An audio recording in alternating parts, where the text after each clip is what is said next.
اللهم صل وسلم وبارك على سيدنا محمد وعلى آله وصحبه وسلم تسليما كثيرا. افتكر كويس إن سيدنا محمد وهو حبيب الرحمن مر بابتلاءات كتيرة في حياته. المهم إنك تعرف إيه الحكمة من الابتلاء اللي أنت فيه حاليا. صلي على الرسول وتعالى نعرف مع بعض شوية حاجات. يسعدني اشتراككم في القناة وعمل لايك للفيديو عشان أقدر أستمر وأحقق شروط اليوتيوب. عمرك سألت نفسك ايه الحكمة من الابتلاء اللي انت فيه دوت؟ اوعى تخلي اي ابتلاء تعدي بيه او موقف صعب تعدي بيه وتخليه يعدي كده في حياتك. ابدا، كل موقف صعب تعدي بيه لازم تعرف الحكمة من المواقف اللي انت بتعدي بيها او بتمر بيها في حياتك. كل ابتلاء بيبقى فيه حكمة. الحكمة ديت ممكن ربنا يكرمك تعرفها وقت الابتلاء، وممكن بعد الابتلاء ما يخلص وينتهي ويعدي تقول ياه، ده انا ربنا ابتلاني بكذا وقت كذا كذا كذا عشان انا كنت كذا كذا كذا كذا كذا، او كنت مقصر في كذا وكذا وكذا وكذا وكذا. فعشان كده لازم تاخد بالك كويس جدا. ممكن تكون انت ربنا ابتلاك بحاجة. احنا كبشر في مننا نوعية. يعني انا هقول لكم مثل كده بسيط خالص. يعني انت ابنك او بنتك لما بيغلطوا وتفضل تنصحهم وتوجههم وتقول لهم ما تعملوش الغلط دوت عشان دوت غلط، وما ينفعش تعملوا الموضوع دوت، او ما ينفعش تعملوا الحاجة ديت عشان الحاجة ديت غلط، وتفضل تنصح فيهم مرة واتنين وتلاتة واربعة عشان انت عايز تحمي ولادك من الغلط اللي هم بيعملوه دوت. فتقوم عامل ايه؟ معاقبهم ضاربهم، حارمهم من حاجة عشان خاطر يبعدوا عن الغلط اللي هم ايه، اللي هم بيعملوه. يعني ده مثل بسيط عشان تقدروا توصلوا للمعنى اللي انا عايزة اوصله لكم. ممكن انسان مننا يبتلى بحاجة عشان ربنا عايزك تقرب منه، عشان في حاجة غلط انت بتعملها ومصمم عليها، وربنا بيبعت لك رسائل وإشارات أكتر من كذا مرة، بس أنت من كتر ما أنت حابب الشيء الغلط اللي أنت بتعمله دوت ومستمتع بيه ومستلذ بيه، فمستمر عليه ومش شايف الرسائل ديت ومش شايف الإشارات اللي ربنا بيديها لك. فيحصل إيه؟ فيقوم نازل عليك بلاء معين، أو تعدي بموقف صعب، تلاقي نفسك فقت، تلاقي نفسك قعدت مع نفسك، طب أنا ليه ابتليت بالحاجة ديت؟ فتيجي تراجع حساباتك مع نفسك، تلاقي الذنب اللي انت مصر عليه وبتعمله دوت انا لازم ابعد عنه عشان ربنا يرفع عني البلاء اللي انا ابتليت بيه دوت، او عشان ان اعدي الموقف الصعب دوت بسهولة اقرب من ربنا اكتر.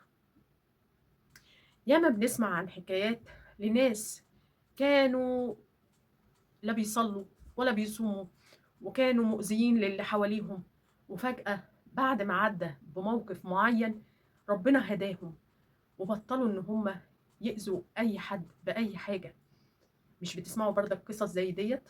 انا عن نفسي سمعت قصص لناس حصلت لهم حوادث، وبعد الحوادث ديت ربنا كرمهم وهداهم واتغيروا تماما، وبعد ما كانوا ما بيصلوش ولا بيركعوا لله ولا بيصوموا ولا بيعملوا اي حاجة كويسة، اتحولوا لاشخاص ما شاء الله عليهم، التزام وصلاة وعبادة وتقرب إلى الله وصلاة في المسجد، حاجة تانية خالص. فممكن الابتلاء اللي انت بتمر بيه دوت يكون رحمة من ربنا بيك، رحمة ان ربنا بيبعدك عن الشيء اللي انت مستمر فيه وهو غلط وهو بيأذيك.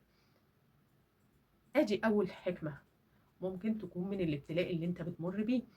ممكن تكون ليك درجة معينة في الجنة وانت عملك دوت مش موصلك للدرجة ديت. ممكن تكون انت من سكان الفردوس الأعلى وعملك دوت مش جايبك للفردوس الأعلى، فتبتلى بحاجة، بمرض، بفقر، صبرك على البلاء دوت بيوصلك للدرجة اللي ليك في الجنة. حكمة. تالت حكمة، ممكن تكون انت إنسان كويس وأخلاق ومتربي وبتعمل كل حاجة حلوة مع اللي حواليك، بس ما بتصليش، فممكن تبتلى بالابتلاء اللي انت فيه دوت او تعدي بالموقف الصعب دوت عشان ترجع لربنا وتصلي، وتصلي بانتظام وما تقطعش في الصلاة تاني. فاعرف إن الابتلاء اللي أنت بتمُر بيه دوّة عشان ربنا بيحبك. أيوه، عشان ربنا بيحبك. ما هو أنت لو ربنا ما بيحبكش مش هيبتليك. أنت مش بتشوف ناس، يعني بتيجي في ناس مثلًا تيجي تقول لي إيه، تقول لي: "طب ما أنا باصلّي وأصوم وباعمل، وباعمل، وباعمل، ورغم كده مُبتلية." وناس تانية بتعمل ذنوب وبتعمل حاجات تغضب ربنا ورغم كده مش مُبتلية. اوعى تقارن نفسك بشخص بعيد عن ربنا أبدًا، تمامًا. الشخص اللي قريب من ربنا دوّة لمّا بيُبتلى بأي شيء، سبحان الله، ربنا بيكشف له وبيبين له وقت الابتلاء دوّة إيه الحكمة من الابتلاء اللي هو ابتُلى بيه. ربنا عايزك دايمًا قريب منه، مش عايزك تبعد. ما تعلمش الشخص دوّة وضعه إيه عند ربنا. ما يمكن ربنا مغرّقه في النِّعَم في الدنيا عشان يوم ما ياخده أخذ عزيز مقتدر. ده هو هييجي الشخص ده لو ما رجعش لربنا وقرّب من ربنا، ربنا بيمهله ويدّي له فرصة. لو ما استغلّش الفرصة ديّة طول حياته وطول ما هو عايش، ربنا لمّا هياخده أخذ عزيز مقتدر. لا هينفعه ماله ولا هينفعه أولاده ولا هينفعه أي حاجة.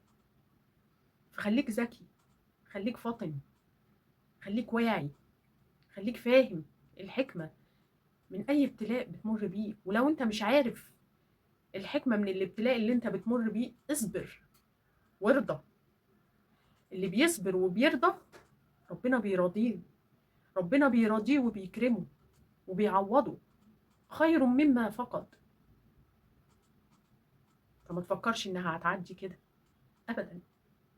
ولمّا يعدّي عليكم أي موقف صعب في حياتكم، قرّبوا من ربنا أكتر، صلّوا قيام ليل، افتحوا المصحف واقروا أكتر، صلّوا على الرسول أكتر. كل ده هيخفف عليكم الحمل والوجع اللي جواكم، وهيرفع البلاء من عليكم، وهيعدّي من عليكم بخير وبسلامة، وتاخد أجر كمان. قُل اللهم إني أحتسب ذلك عندك، اللهم أجرني في مصيبتي وأخلف لي خيرًا منها. لو عجبكم الفيديو ما تنسوش الاشتراك في القناة وعمل لايك للفيديو عشان يوصل أكتر لناس كتيرة وأقدر أستمر معاكم، ويا رب أكون فدتكم. والسلام عليكم ورحمة الله وبركاته.